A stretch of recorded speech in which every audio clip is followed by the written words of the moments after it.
So hi everyone, this is Saurabh Thakur. और जैसा कि आप सभी लोग वेट कर रहे हो कि एक अच्छा रिव्यू आपको मिल पाए पेपर का, पिछले कल एग्जाम हो चुका है हमारा 2 शिफ्ट्स में, shift 1 shift 2 English literature UGC net 1 मार्च 2023। तो इस पेपर के रिव्यू के बारे में, थोड़ा सा एनालिसिस के बारे में बात करूंगा, थोड़ा सा एक्सपेक्टेड कट ऑफ के बारे में आपके साथ बात करूंगा। तो देखो, एग्जाम जो था मुझे काफी लोगों ने बताया और मैंने खुद भी थोड़ा एग्जाम देखा, कुछ क्वेश्चंस पता लगे, तो उससे पता लगा कि एग्जाम जो था वो कंपैरेटिवली इजी था। अगर हम पिछली बार से कंपेयर करें तो इस बार का एग्जाम इजी था, चाहे वो शिफ्ट 1 हो या फिर शिफ्ट 2 हो। हर बार कुछ लोगों का ये रहता है कि यार शिफ्ट 2 जो है, इवनिंग शिफ्ट जो है, वो काफी टफ आती है, लेकिन इस बार जहां तक कि मुझे रिव्यूज मिले हैं और फीडबैक मिला है स्टूडेंट्स का, तो उन्होंने कहा है कि जो इवनिंग शिफ्ट और मॉर्निंग शिफ्ट लगभग एक जैसा ही था। मतलब मैं ये इस निष्कर्ष पे पहुंचा हूं, I have come to this conclusion that the exam was same. अब आप लोगों को पता है, मैंने आपको बहुत बार बताया है कि ब्रिटिश हिस्ट्री जो है वो मेन फोकस रहता है इन लोगों का।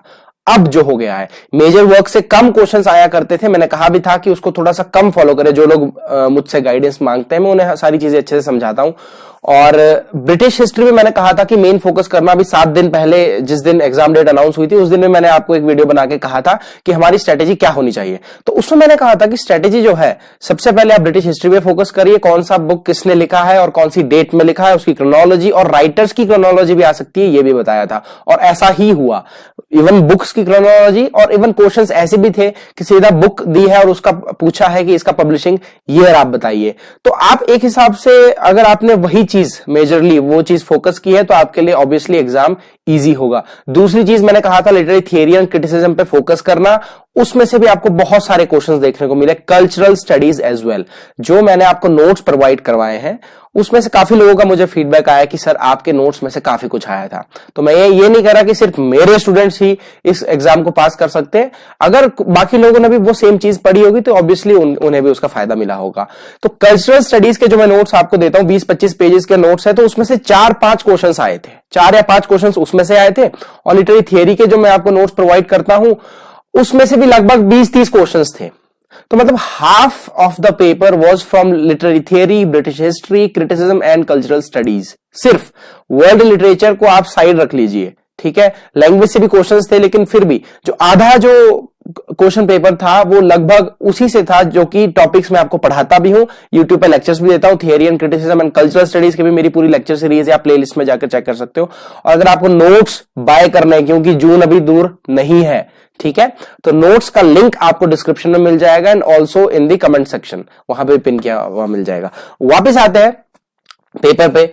तो थियरी जैसे मार्क्सिज्म से क्वेश्चन था, यहां तक कि क्रोनोलॉजी पूछ ली थी कि स्ट्रक्चरलिज्म पहले आया है, साइको एनालिसिस जो भी वो लिटरेरी थियरी है, उनकी जो क्रोनोलॉजी थी वो पूछी थी। और ये क्वेश्चन पहले भी आ चुके हैं। सीसीसीएस की फुल फॉर्म पूछी थी, culture contemporary culture studies, centre for contemporary culture studies जो है, वो जो मैंने आपको कल्चर स्टडीज के नोट्स दिए थे उसमें भी वो चीज मेंशन थी।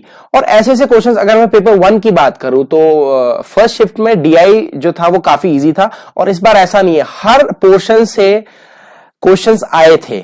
नंबर सीरीज का भी क्वेश्चन था, और कोडिंग डिकोडिंग का भी क्वेश्चन था, और इंडियन लॉजिक से भी क्वेश्चंस थे, और पैसेज भी मीडियम था, कोई ज्यादा हार्ड नहीं था। हाँ, इवनिंग शिफ्ट में बता रहे हैं कि डीआई जो था वो जरा थोड़ा डिफिकल्ट था, टफ था, और पैसेज नॉर्मल था, और बाकी क्वेश्चंस भी नॉर्मल थे। इन्वायरमेंट से भी क्वेश्चंस आए हैं, हायर एजुकेशन से स्पार्क की फुल फॉर्म पूछ ली थी, ऐसी चीजें हैं।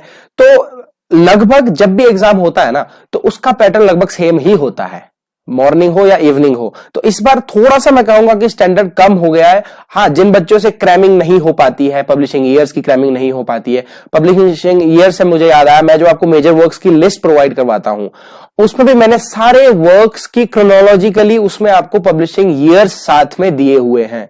तो 3-4-5 क्वेश्चंस तो उसी लिस्ट से हो जाने थे।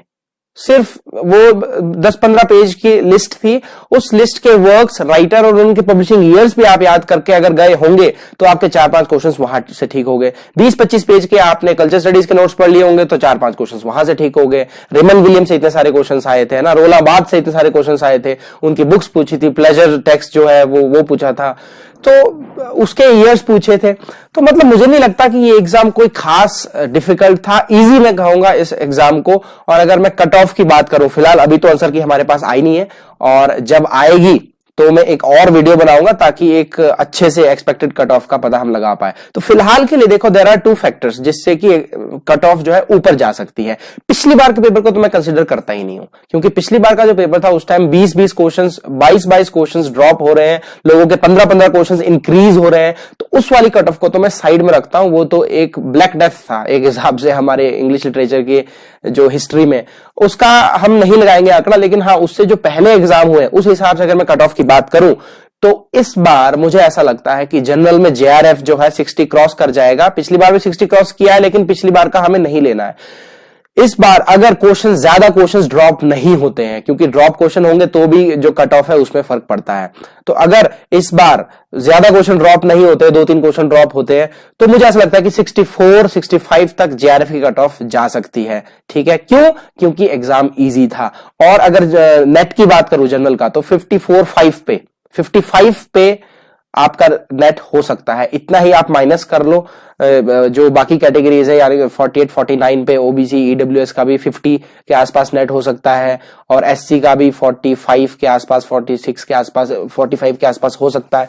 तो ये सारी चीजें खैर मैं डिटेल में आपके लिए एक्सपेक्टेड कट ऑफ की वीडियो अलग से लेकर आऊंगा। पहला फैक्टर तो है कि एग्जाम इजी था, इसलिए कट ऑफ जो है वो थोड़ा ऊपर जा सकती है। दूसरा फैक्टर ये है कि इस बार एग्जाम जो है बहुत जल्दी कंडक्ट कराया गया, तो कई लोगों ने एग्जाम फिल नहीं किया था। उन्होंने ये सोचा कि जून का एग्जाम आ रहा है तो हम जून में फिल कर लेंगे, तो ये वाला एग्जाम हम अपने 1100 रुपए, जनरल कैटेगरी वाले जो 1100 रुपए देते थे, बाकी का मुझे पता नहीं 400-500 जितने रुपए, तो लोगों ने सोचा क्यों ना हम पैसे बचा लें और अच्छे से तैयारी कर ले और जून में सीधा एग्जाम देंगे। ठीक है, आपकी अच्छी सोच है। तो उस वजह से क्या है कि एप्लीकेंट जो है वो कम है, और अगर एप्लीकेंट्स कम है तो उसका 6% भी कम होगा, और अगर कम होगा तो ऑब्वियसली चांसेस है कि कट ऑफ ऊपर जाएगी।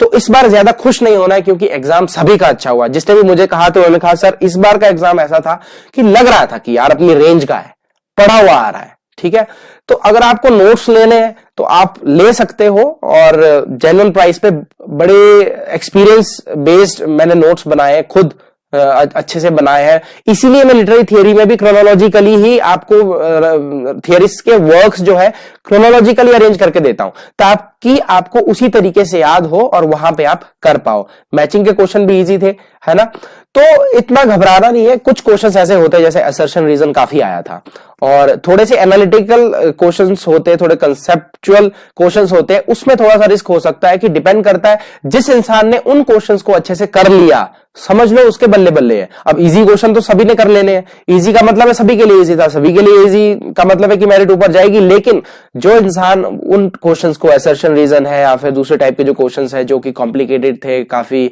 डिस्क्रिप्टिव थे, जिन लोगों ने उसमें अच्छा परफॉर्म किया होगा, उन लोगों की कट ऑफ, मतलब उन लोगों के मार्क्स काफी अच्छे होंगे और नेट जेआरएफ आपको जरूर मिलेगा।